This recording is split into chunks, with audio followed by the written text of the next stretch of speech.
Joy and success. Every day is a chance for happiness. Yes, we can live a beautiful, crazy plan. Every day is a celebration. Every day is a celebration.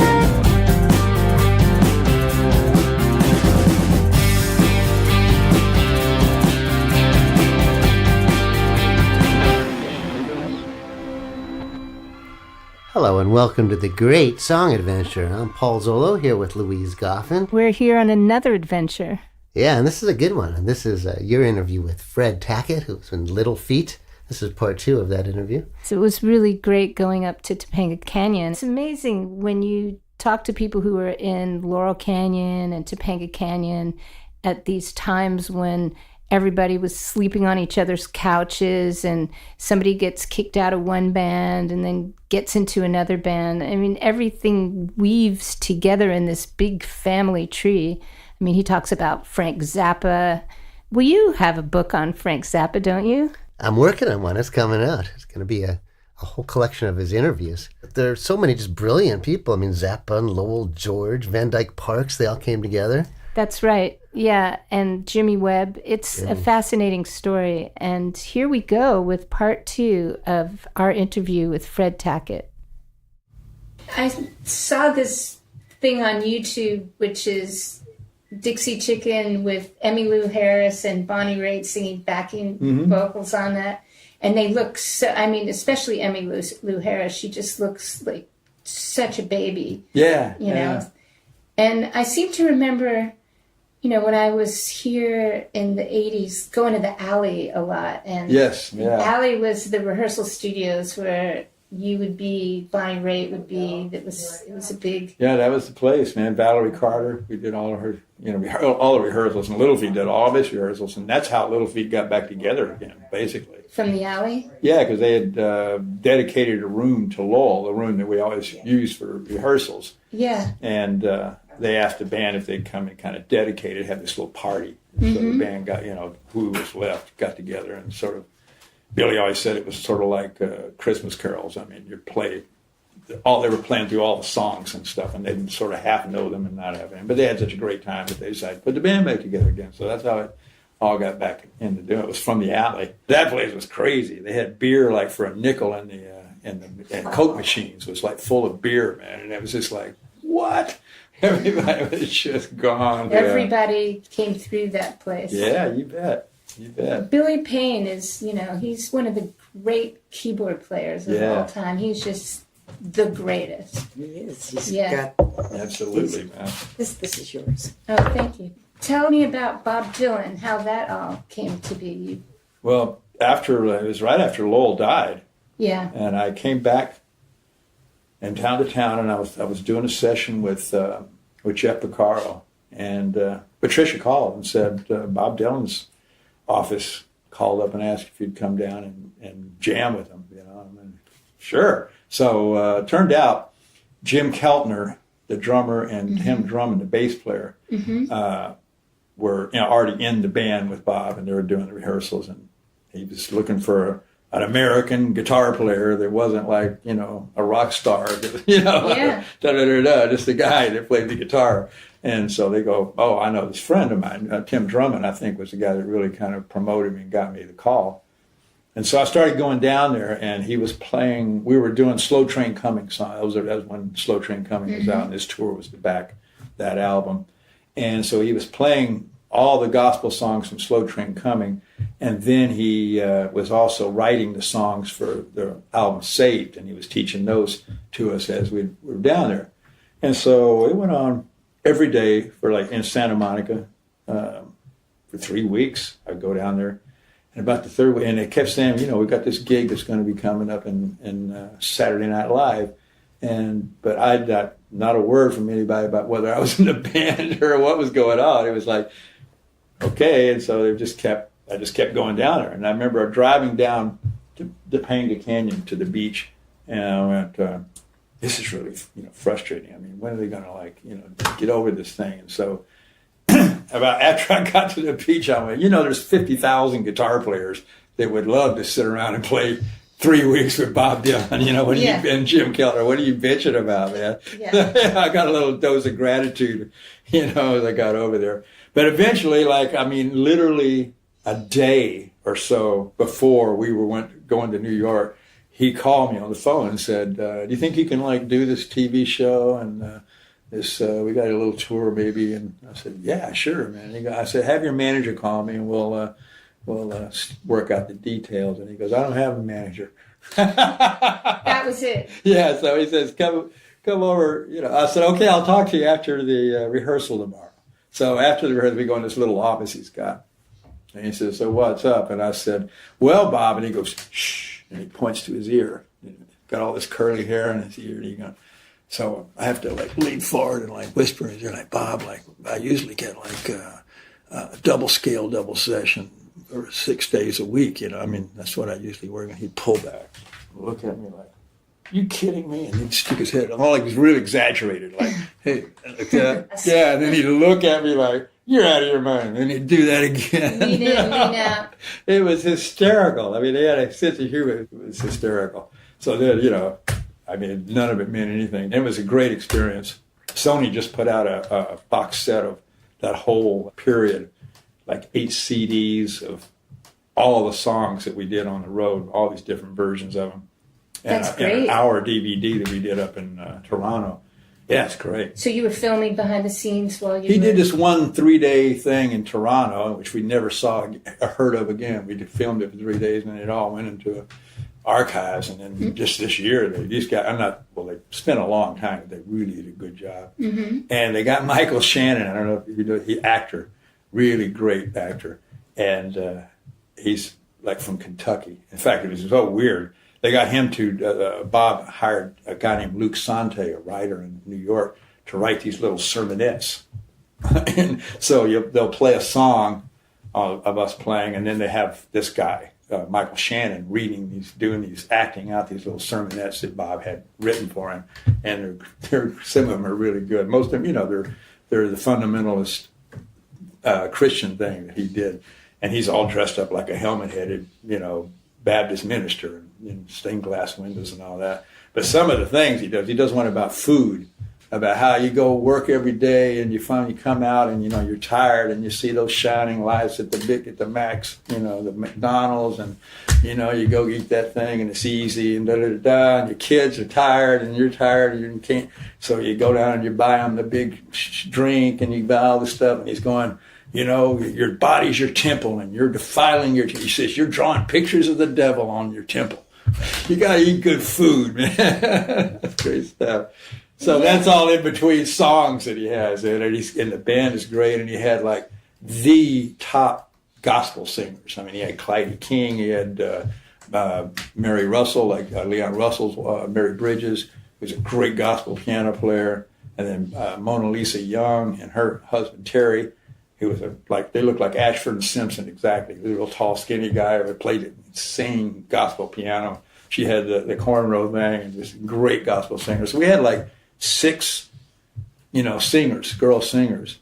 I'd be playing a guitar solo and they're singing background to it. It was just whoa, this is the best, man. This is the best. You've been pinching yourself. Oh yeah, it was musically, it was just. They did a whole show before Bob came out of gospel tunes. It was just, if you like black gospel music, man, it was the absolute best, just the absolute best. And all that stuff's on the recordings. What's the DVD called? It's called Trouble No More. Trouble No More. The Bootleg Series, Volume 13. Yeah. So this is part of a bunch of bootlegs that come out. Yeah, he does a whole thing of everybody else started putting out bootlegs, so he just put out, it's got a book, book Oh, and it's everything. beautifully done. Yeah, oh yeah, it's Beautifully done. incredible. So yeah, so that came out. It's good. So I got to revisit all that, and when we were doing it, you know, people were not that supportive on either side. I mean, the American gospel community of you know, the music did not support him at all. I mean, there was like none of, you know, I made 100,000 gospel records. They were all just pop records, you know, with different gospel groups singing, like whatever the latest Doobie Brothers hit was, there'd be a gospel song that sounded like the latest Doobie Brothers hit, you know, so you could have it. But Bob came out and it was like raw. I mean, it was raw, like gospel stuff. It was like not slick at all. You know, it was the opposite of what he wanted to do. So, you know, his regular audience was not crazy about it, and the gospel community was not crazy about it. Nobody was like, you know, everybody thought he was out of his mind. But it was like beautiful, beautiful stuff went down. Beautiful music, man. Yeah, and what a band, Yeah, too. it was I incredible. mean, Keltner and Tim, I mean... And Spooner Oldham playing piano. You know, he played on Natural Woman on those tunes at Aretha's, you know, down in Muscle Shoals. He played the piano parts, you know what I mean? Do-do, do-do. Amazing. Yeah, you know, Amazing. so he had a soulful band. And 35 years later, now everybody's going, hey, you know what? That was really good stuff. I go, wow, it took 35 years to catch up, man. Well, that's the role of that's the job of an artist, is to forge ahead, you know, not wait for the temperature in the room to decide, is it cool for me to do this? Am I going to, you know, be popular and win friends by doing this? I mean, it does start out that way. Rock and roll guitar players figure out, oh, I'm more popular, I get the girls if I play guitar. And it may start at that level, but for songwriting and being a real artist, it really is having a dialogue with your own higher self and that being your northern star, not what's happening, you know? Absolutely like that. And I find now that it's a generational, I mean, that you do stuff and your own colleagues and other people, for whatever reasons, are not supportive of it, and then you skip, the next generation comes along and goes, hey, that's pretty cool, you know, like you know, happens every day. I see it, you know. Yeah, which is it's a good message to people starting out, because it's lonely. You know, people won't say, hey, I love what you're doing, you know, or the people that you want. Maybe you want or an A&R woman or somebody to give you that gig, which is your measurement of, they don't know, you know. It's like that Michael J. Fox thing, Back to the Future, where he's going, your kids are going to love this. Yeah. Kids are going to love this. They're going to love this stuff. Yeah, that was like, you know. Paul and I spoke to Lou Adler a little while ago, and one of the things he said, which I really liked, he said, you really don't know until, well, he said he doesn't really know until 5 years have gone by. Like, you can look at something you did, and 5 years later you can decide where the merit was. Sometimes you don't know in the moment. Yeah, I believe that's true too, and I believe it's true. You see it all the time, especially with this stuff with Bob, you know. Yeah. It was like everybody knew at the point, when we were doing it, it was really good, you know. And it never bothered him, you know, about whether people liked anything or not. He never even thought a second about whether, you know, every once he would ask me, like, hey, the people out in Topanga, any people they like, people digging this or what, you know, just generally. But I mean, he was not concerned about whether. And I think he got to like, songwriting such a lonely, straight, you know, your thing. I mean, there's so many different kinds of songs. There's, you know, between novelty songs or great, you know, protest songs or story songs or whatever. But it's a real personal thing to me, because I was lucky to not be a professional songwriter. Like your mom and dad were, you know, like guys were out there writing tunes and getting them placed and doing that. I mean, that's a job. I mean, that was like a thing. I had the luxury of not, you know, I just wrote songs as a hobby. You know, and I was also lucky for your soul. Yeah. For your soul. Amateur, for the love of it, you know. But there was no pressure. Amateur? I don't know if it's amateur to do it for the love of it. It's if you become masterful at something. Yeah, as you do it, yeah. But I started out, you know, just writing tunes. And also having a vehicle like Little Feat. If you have a band that you're writing for, I mean, I never was writing for anybody other than the people that the little group of people that I hung out with, which is,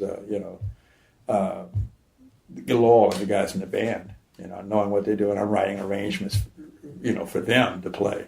So I wasn't necessarily thinking about whether somebody else was ever going to record the song, although people have listened to the Little Feat versions and done it in a sense. But I've always just had this vehicle with Little Feat. So the songs that I would do, if they weren't for Little Feat, they were really for just my own personal little thing that I want to do, So when you and Paul go out and tour as Little Feat, do you do any of those songs? Yeah. You do songs that weren't recorded on Little Feat records, songs you've written since, and yeah, Paul and I do a couple of tunes like that. Yeah, most of them are Little Feat tunes with different arrangements, But yeah, I have a couple of solo records that I did as a kind of in my library. I have like all the William Faulkner books, and I've always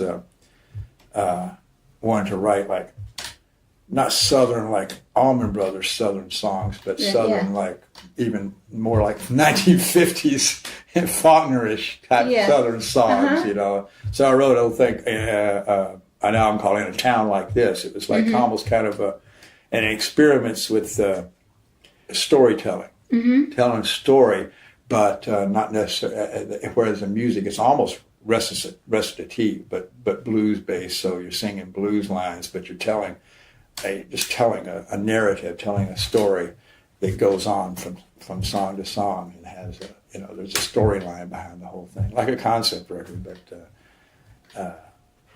so that's what I did do on my own time when I'm not trying to do something for Little Feat. This concept records are great. I love them. I do too. I thought it was a great idea. But it's very personal. It takes forever. I was Jackson Browne and I were at Honora Lowell's daughter's wedding, and her producer, this guy, a great guitar player, Mike Andrews. I don't know if you know Mike or not, but he's great. Anyway, he produced some of her records, and he's at the party. When Jackson and I were talking, he's telling us about this. She married Jake Kasdan, who's Lawrence Kasdan's son, and he does a lot of movies, TV shows, very successful. And one of the movies, I forgot the name of it, but it was had a lot of songs, like a lot of parody, fun comedy songs in it. And he was telling us, like Jackson and I, that like, this guy would sit at a table and he said there'd be other sounds coming on, there'd be other tunes and stuff playing, and this guy's just writing tunes. He'd write 5 songs a day, man. He'd just picking out these tunes, and Jackson looking at me like, I spend a year thinking about V or A or what I'm going to be. What's the next one going to be? And he knows I do the same thing. It takes forever. Some guy wanted me to write lyrics for some kind of little smooth jazz stuff that he was doing. I'm going, you don't want me to do it because I will take a year before I can think of something to do. It just comes to me when I do it, and I do it. Jackson's very deliberate about his writing, and I know that whole school. I mean, when I first came to LA, I was around J.D. Souther and Don Henley and Jackson and Linda, and I was way younger, but I would absorb and observe the way that they would do things, and I remember it was all very deliberate. Every word had to be perfect, especially Don. Don was very word-centric about every syllable. But it was like a puzzle. Yeah. And you wanted the best line in there. Yeah. And then when you had the best line, you could sing the shit out of it because it was, every line mattered.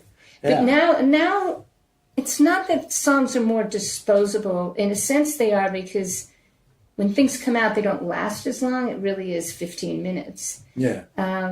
It seems that it's less about the record, this perfect piece of song recording, product that comes out, where the album comes out and everyone's waiting for it. Sometimes the behind-the-scenes version of the song is just as compelling to listen to as the finished, mixed, and mastered version of it. Yeah. We want it all now. Jimmy Webb would always, to me, sing his songs at the piano better than anybody, even though Glen Campbell would do them, and Glen sang like an angel, an amazing singer. But Jimmy, just a songwriter doing his tune is always, to me, just the best thing in the world, I always love that. But yeah, the fact that you were talking about different kinds of song, I'm thinking that forever there has been novelty tunes. There's been How Much Is That Doggy in the Window? It's written at the same time that somebody was writing, Kogi Harmichael was writing Stardust or something, Yeah. There's just different things. So, and I think that there is a place for all that. I think there's a place for good pop music. I have friends of mine that were very, very, very narrow in what they like. Some of my buddies in Little Feat are very much like that. There's only like certain kinds. Sometimes only Little Feat, like only Little Feat is any good. Everything else is like a piece of junk, But the boys in toto, Jeff Porcaro and David Page and Steve Porcaro, they would dig anything. You'd play anything, and they would go, dig it, dig the Madonna, dig this Madonna record, man, dig it, And I learned from them an appreciation for any kind of like music that's got its play. This is a great novelty song. This is like, this is a great, really serious piece of Van Dyke Park piece of sound music here, And this song is really a great groove tune. The groove is so undeniable that it doesn't really matter. So I can dig all of it, and I love that. That's what I learned from those guys, and I think that I think it's all going on at the same time, and you just sort of pick your poison. Van Morrison said it sort of comes out of the sky, and you sort of pick. You either get them. But then my friend Arlo Guthrie said, like, "Hey, how come Bob Dylan gets the ones out of the sky and I get like, So I don't know, man. It's a big mystery, man. But yeah, it's to me, it's a real personal thing. And I started out writing grooves and things on piano, and then start to put words to them. But then over the years, I started like thinking of writing words and how much room you had for music. I started thinking like collecting titles titles that I thought were really good. And then I thought, well, what could this be about? Or what kind of groove could this be? This kind of groove, or it could be that kind of groove. And so I didn't have something that I'm trying to put words to. It was something I can just decide. I think I'll make this a mambo, I think, and the words are already there, So I'm digging that, I'm starting to dig that lately. Is doing the work, but it comes in different. I don't have a method, So have people giving you lyrics and you've written music? I'm a terrible collaborator. We did it with Little Feat a lot, and it was just mind-numbing to me. Lowell and I wrote tunes together where. Like we wrote Honest Man together, and I gave him a tape of me playing this kind of Alan Toussaint groove, and I said, Honest Man doing the best he can. And he took it, and he came back and had all sets of lyrics, and I'm like, cool, they're the best. And we didn't sit around and talk about whether he should have that line or that line. It was just like, here's his lyrics, and I went, great, that's it, and we did it. And other ways, the only other way we collaborated, some of the songs have both our names on it, and it would be because I would write the tune, and then I'd play it for Lowell, and Lowell would say, you need to double up the chorus there, man. You need to maybe take that line there and put it over there, and he'd do that, and he would do his version of it. I'd go, well, you can have writer's credit, buddy. That's great. That's good stuff. So that's how we collaborated. We tried a couple of times to sit together in a room, and it was just, Some people don't sit in a room. Some people just do lyrics, and sometimes they're not in the room. Yeah. And if I was to give you a lyric, and I said, just whatever you hear with it, move it around. I'm not attached to the meter or anything. Anything in there that inspires you. Look at it like a big puzzle. You can move it around, come up with some music. Would that be fun, or would that be just like, no, I can't Oh, I could do it. I could do it. It's not really the way yeah, I could do it. I could do that. It's just from being a composer and arranger, I could like set music to a poem. You know? Yeah. Yeah. Yeah. So we would sit and collaborate at Billy Payne's house on our first couple of records, and man, I just always thought that whatever kind of really cool idea I had would get and it's probably just arrogance, would get watered down when someone else would say, no, don't do that, let's do this instead. And I would go, oh, that's not as good as the way I had it, man. It would be compromise, which, But with Lowell and Billy, would that happen, or would it just take it to a different level? It always takes it to a different level. I mean, and this wasn't with Lowell, this was just with Billy and Paul, and we would write songs again. Craig Fuller, when he was in the band at first. When we first put Little Feat back together, Craig was singing with us. And so, yeah, we'd sit four of us, and Billy would, a lot of it was Billy's songs. He'd like do these synthesizer things and play them for us, and then we would sit there and try to figure out words to go with it, mostly. And he works with Robert Hunter a lot. And Robert Hunter, he was a lyricist for the Dead. He like sends these long involved things, but his rule is you can't edit it all. So, you either got to accept all 7 verses of it and do it or not.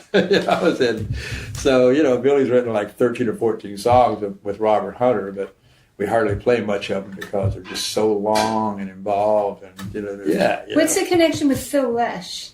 Just through the Dead, and Phil was doing this. He started doing this Phil and Friends thing, and he just asked Billy, and he'd used different guys before. I think Warren Haynes, and he just got Billy and Paul to go out and do a tour with him. I think Robin Ford also played on it too. So you weren't doing that, or you? No, I wasn't involved with it. I see. No.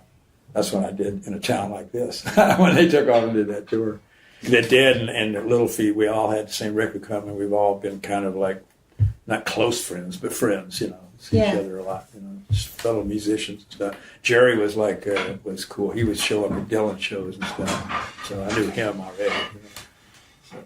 And there was something about Jamaica. You would go to Jamaica. This is from our mutual friends in Scotland. Yeah, we go to Jamaica every year, man. You and Paul? No, the whole band. Oh. The whole band. So Little Feat would go to Jamaica every year, like when? What period of time? Usually in the beginning of January, although this year it's going to be in March. It started out with these blues cruise. People were calling up and saying, you guys want to, do a cruise on a boat? And several guys in the band said, I'm not good with boats. I don't dig boats. As a matter of fact, we asked the guys in the band of Taj Mahal's band. We said, what's it like? And they said, it's like being backstage with too many people every time you walk out of your cabin door, when you're on that boat. So we said, no thanks, we don't want to do that. And they said, well, how about taking over a super resort and having the fans just come into this resort? And we went, now you're talking. Now that's on land. You can leave the room if you need to. That makes sense. Yeah, and so we started doing that, and it was, it's been 17 years now, I guess, we've been doing it. We were the first ones to do it, and then I think our manager hit Bobby Weir to it, and Bobby started going down there with Rat Dog, and then Warren Haynes, and now all kinds of people are doing little gigs in Jamaica, but we've been doing it forever now. That's great. Yeah, it's great. People from all over the world come down there, spend a week. It's like a big beach party. This year, we always have, last probably 10 years, Levon's band, Larry Campbell and Teresa Williams, and their guys, sometimes Lou Marie, horn section, everybody. So they do all of that Woodstocky kind of stuff, and we do the Little Feat thing, and this year we've got Lucinda Williams coming too. So fantastic. Yeah, it should be fun. Yeah. And sometimes it's a more jazzy year, and sometimes it's a more bluesy year, and some. We had Hubert Sumlin one year, right? That's cool. So anyway, it's just a big party. We last year Billy Payne couldn't come, and we had our friend from New Orleans, John Grove, great piano player, and John was just going through trying to memorize all of Billy's, everything Billy ever played, and we're going, John, it's a beach party. Just play along. Don't worry about it. And it just, it's rented gear, and it's just a lot of fun. but it's very humble. That's wonderful, and It now is. the Scottish connection too. And I thank you. Well, I thank you for like coming out and visiting us. Yeah, thank you so much. I thank you, too, for going to visit them. That was a great talk with Fred Tackett and his wife. I love talking to Patricia and Fred. It was great, and I'm really happy I met them. Thank you for sharing that with us. Oh, yeah, it was my pleasure and so fun. So what do we got going on here? We're at the beginning of 2019. Yeah. We got a whole bunch more coming this year. Yeah, we got some amazing things coming up. I'm looking forward to it. It's going to be a good year for the adventure. Yes, and we're the Great Song Adventure, and stay with us for more adventures. You can follow us on Facebook, on Twitter, Instagram, and YouTube.